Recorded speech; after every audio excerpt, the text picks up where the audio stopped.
Hello friend, Jailal धागे सरकार स्वागत है आपका मेरे चैनल में। आज मैं बताने वाली हूँ भैरवनाथ धाम का, लाल धागे सरकार धाम का एड्रेस और कहाँ पड़ता है, कैसे पहुँचना है, कहाँ से जाना है, यही सब मैं बताऊंगी। तो आप लोग लास्ट तक बने रहिएगा वीडियो में। लाल धागे सरकार के धाम पे जाने के लिए सबसे पहले आपको जाना होगा कोटा, नहीं तो अजमेर। आपका घर से जो पास में पड़ता है अजमेर या कोटा, आप वहाँ पे जाइए। और वहाँ पे अगर आप ट्रेन से जाते हैं तो स्टेशन के बाहर से ऑटो मिलता है, ये बस स्टैंड जाने के लिए। बस वाला सावर तक जाता है, सावर छोड़ेगा, दोनों तरफ से सावर ही उतरना है आपको, सावर का टिकट कटाना है। ये अजमेर से सावर पड़ता है लगभग 100 किलोमीटर और कोटा से सावर पड़ता है 107 किलोमीटर लगभग। तो उसमें लेडीज लोग का हाफ हाफ भाड़ा लगता है गाड़ी का और जेंट्स लोग का फुल लगता है, इसका आप ध्यान रखिएगा। अजमेर कोटा के बाद धाम पे जाने के लिए कोई ट्रेन नहीं है, वहाँ पे बस से ही जाना पड़ता है। दूर तो पड़ जाता है लेकिन बस ही है वहाँ के लिए, उसी बस में बैठना है। अगर अजमेर से आप आ रहे हैं तो जो कोटा जाने वाली बस है उसी में बैठना है।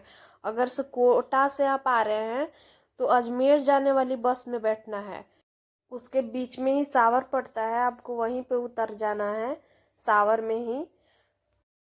तो आप सावर उतर जाएंगे, उसके बाद आपको परेशानी नहीं होगा। वहाँ पे टैक्सी लगा हुआ होता है धाम पे जाने के लिए ही, बहुत सारा टैक्सी लगा हुआ होता है।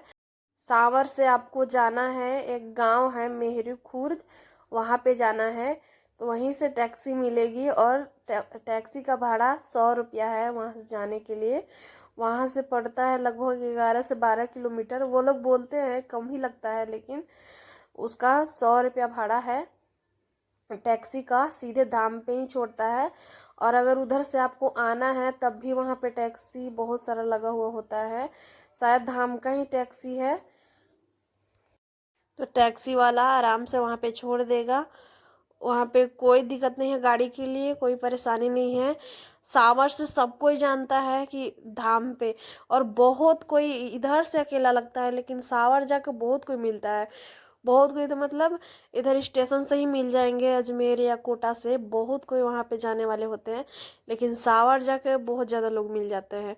सिर्फ वही जाने के लिए उस टैक्सी में बैठते हैं, वहीं के लिए ही है वो सब टैक्सी लगा हुआ होता है। वो आपको सीधा धाम ही छोड़ेगा, धाम पे ही पहुंचाएगा। और धाम पे जाते ही सबसे पहले पर्चा बनवाना रहता है। जैसे ही आप धाम पे जाएं सबसे पहले पर्चा बनवाना है। और धाम 3 दिन हफ्ता में खुलता है, मतलब शाम को तो मंदिर खुलता है लेकिन वहाँ पे दीपक आरती 3 दिन होता है और 3 दिन ही बाबा बैठते हैं, 3 दिन ही देखते हैं। शुक्रवार, शनिवार और रविवार 3 दिन ही बैठते हैं, लेकिन लोग 2-3 दिन पहले से ही आने लग जाते हैं, बहुत ज़्यादा भीड़ होती है वहाँ पे। तो सबसे पहले आपको जाते ही अपना पर्चा बनवाना है, क्योंकि जो भी होना है पर्चा से ही होना है, उसी से नंबर लगता है। तो सबसे पहले आपको नंबर लगवाना है, पर्चा में सब सही सही भरवाना है, मेन पीरियड का डेट उसमें सही सही भरवाना है। उसके बाद आपको अपना जगह देखना है, जगह देखकर बैठना है।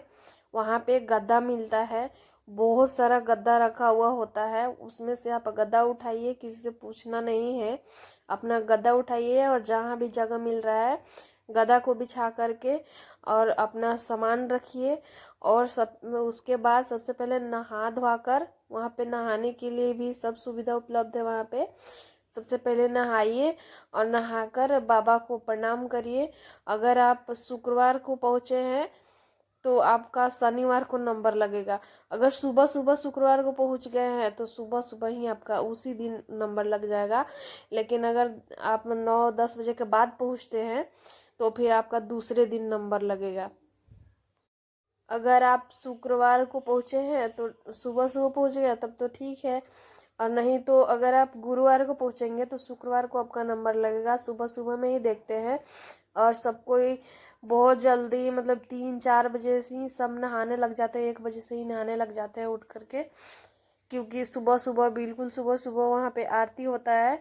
तो वहाँ अगर आप जा रहे हो तो अकबक में मत जाओ, जल्दी में मत जाओ वहाँ पे नहीं तो शाम का संध्या वंदना सुनो, और नहीं तो फिर सुबह का आरती, मतलब कोई एक टाइम वहाँ पे आज शामिल रहो, नहीं तो आरती में, नहीं तो संध्या वंदना में। और आप जब पर्चा कटवाएंगे वहीं पे आपको लाल धागा दिया जाएगा, जो खुद से बांधना रहता है।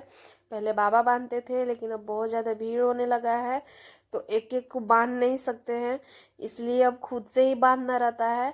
तो जब आप आरती में शामिल होंगे तो आरती के बाद आप अपने हस्बैंड से बनवा लीजिए, या आपके साथ में जो कोई भी गया है उससे आप बनवा सकते हैं। उसके बाद जब तक आपका नंबर नहीं लगता है तब तक आपको वहीं पे रहना है। नंबर लगेगा, आपका नाम बोला जाएगा, उसके बाद बाबा के पास जाना होता है, बाबा दवा लिखते हैं, दवा मिल जाएगा, उसके बाद आपको घर आना है वहाँ से। और अगर दवा मिल गया है और सुबह का आरती आप नहीं देखे हैं या शाम का संध्या वंदना नहीं देखे हैं तो किसी एक में ज़रूर शामिल हो जाए, उसके बाद ही वहाँ से आए, क्योंकि बाबा खुद ही बोलते हैं कि आप किसी एक समय आप जरूर शामिल रहे, नहीं तो संध्या वंदना में, नहीं तो आरती में। पहले दोनों टाइम आरती होता था, अब शाम को संध्या वंदना होता है और सुबह में आरती होता है। तो आपको किसी भी एक में शामिल रहना बहुत ज़रूरी है। अगर धाम पे गए हैं, इतने दूर जाएंगे तो उसी में नहीं शामिल होंगे तो फिर क्या फ़ायदा। और वहाँ पे अपना सामान का खुद ही ध्यान रखना होता है, वहाँ पे कोई और देखने के लिए होता नहीं है।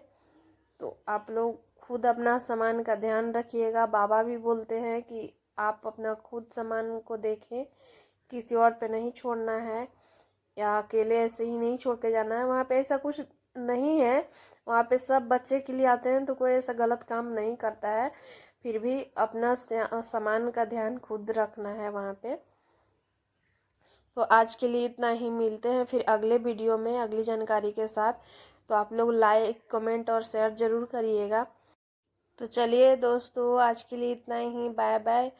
और जो भी आप लोग के मन में क्वेश्चन हो, जो भी पूछना चाहते हैं, वो कमेंट बॉक्स में आप लोग पूछ सकते हैं, मैं जवाब दूंगी। जो भी आपका सवाल हो आप पूछ सकते हैं।